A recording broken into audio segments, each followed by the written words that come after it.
মুসলিম হিসাবে আমাদের প্রত্যেকের প্রতি সপ্তাহে জুমাবারকে কেন্দ্র করে করা উচিত।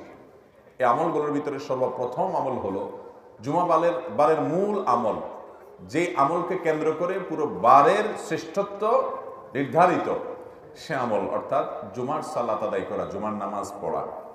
জুমার দিন, এই দিনটা আল্লাহর কাছে এত গুরুত্বপূর্ণ যে এই দিন সম্পর্কে, এই দিনের যে জুমার যে নামাজ, এই নামাজ সম্পর্কে আল্লাহ তাআলা কোরআনে কারীমে শুধুমাত্র একটা আয়াত নাযিল করেন না, গোটা একটা সূরা, আস্ত একটা সূরা নাযিল করেছেন।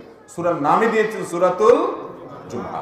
ইয়া আইয়ুহাল্লাযীনা আমানু, আল্লাহ সেখানে বলেছেন, হে ঈমানদারগণ, ইযা নুদিয়া লিস-সালাতি মিন ইয়াউমিল জুমআ, জুমার দিন যখন আযান দেয়া হবে, জুমার প্রতি যখন মুয়াজ্জিন আহ্বান করবে, ফাসআউ ইলা যিকরিল্লাহ, তখন আল্লাহর জিকিরের দিকে তোমরা দৌড়াও।